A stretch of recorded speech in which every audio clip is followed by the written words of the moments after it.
U.S. Consul General, Cuban-American Phillip Chicola began his diplomatic career in the United States Foreign Service in 1979.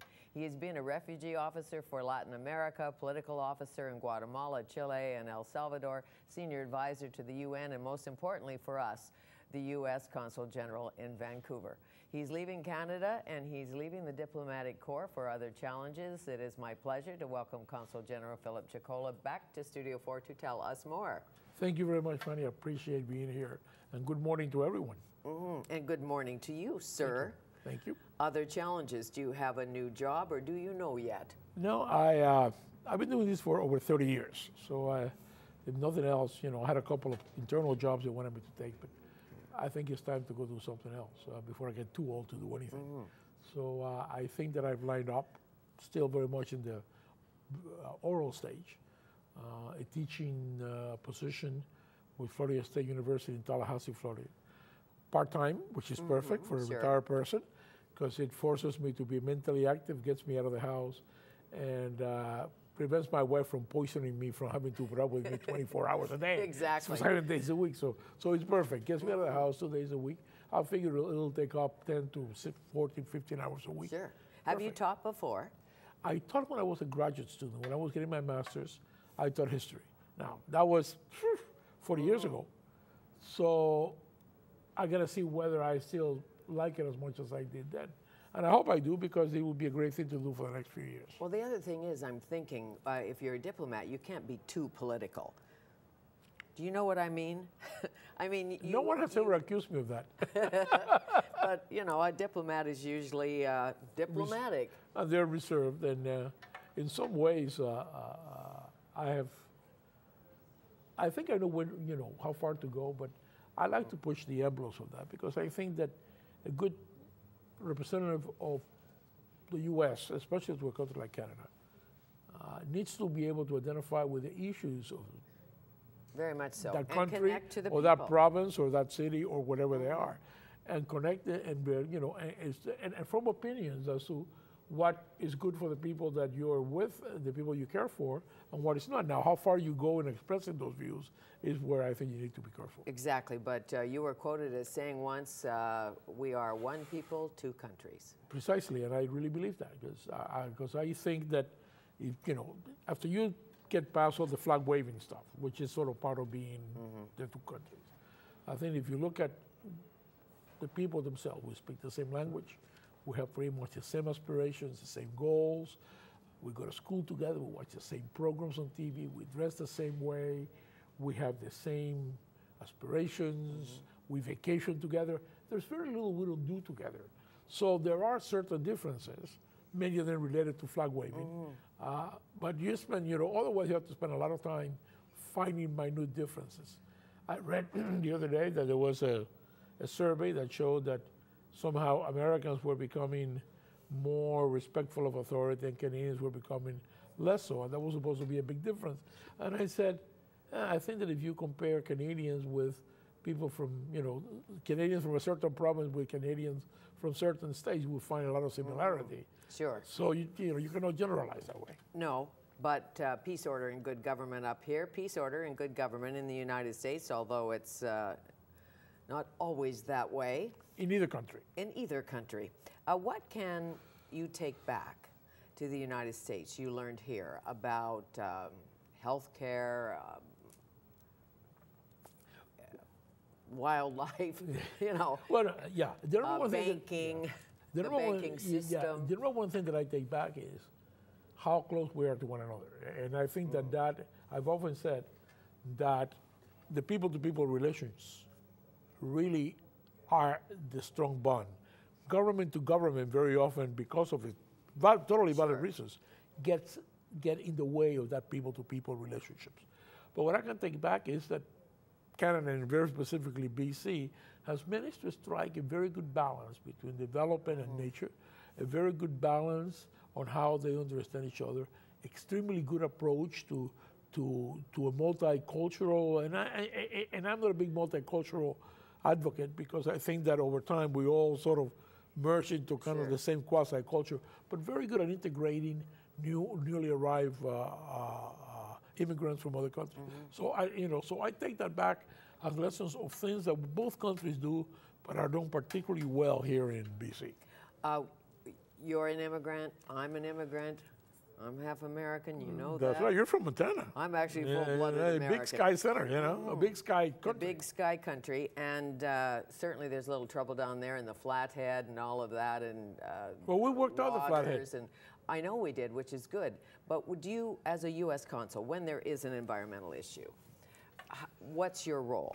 Well, this tend to be government to government at kind of the federal level, or even when it involves the state level because of the difference between the two countries. Very often the provincial level deals directly with our federal government and or with the state government with participation by the Canadian federal government. We worked out the Flathead because everybody understood the importance of working it out. It was, it was difficult only in getting through all the bureaucratic and political obstacles that you have, not because there was any disagreement from the get-go on how important it was to preserve the Flathead as the source of water for a lot of what we do in the whole Northwest. So back to the one people, two countries. Many different environmental issues, but you deal with power and borders and all of that, and of course, the Olympics were on your watch. That is correct. Tell me about the contingency planning. It's, I'm sure, complex. What went in? It was extremely complex. Making it happen from your end. Fundamentally, we took our lead from the Canadian government, the Canadian authorities, without specifying different issues were federal, state, local. And we said, what can we do? We're here. We can do whatever we can do to help, but do keep in mind that something that happens in Vancouver will likely have an effect in the U.S. Far more than something happened in Seoul or in Sydney, Australia, it affect to us. And I think everybody understood that. We were very much in a supporting role, ready to help only if asked. Fortunately, our help was seldom required. Okay, security-wise or how? Pretty much across the board. In terms of security, we were sharing intelligence. Whatever we knew, we were telling the Canadians. When the Canadians knew, they were telling us. We sort of talked to each other on a regular basis. Fortunately, there was really nothing to talk about in terms of a real huge threat, but we talked to each other all the time to make sure that that was covered. We were also ready, to a significant degree, that if there was a requirement for some actual physical assistance, let's say, for example, there was a landslide on the Seat Sky Highway, and it was closed for several days, and there was a need to airlift supplies in the air, and Canada needed help. We were ready to step in and help with that. That kind of stuff. But fortunately, none of that was necessary. But any of the terrorism threat end, are you involved in that too, or were you involved in that? We were only insofar as sharing intel.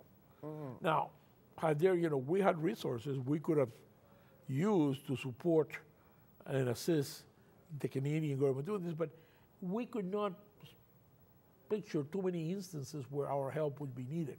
It would have to be a real major catastrophe before we had to, before Canada felt obliged to help us. I mean, Canada is an advanced country that has a lot of capabilities, and that only under the most extreme circumstances would it require help. And when Vice President Joe Biden was here, I suspect you spent some time with him. Did you? Spent a little time, yes. Did he have dinner at the house? No, but we had a champagne brunch. That was the only time that I had people calling me, asking me for invites. I mean, generally people, come, don't come. This time, if I had 2,000 people, if I had room for 2,000, I would have been able to have 2,000. Have the Vice President at the table. Yeah, he is a very, fun guy, very articulate. He had a great time. He loved every minute of it. We were afraid it was going to stay longer because we had sort of planned the trip, right?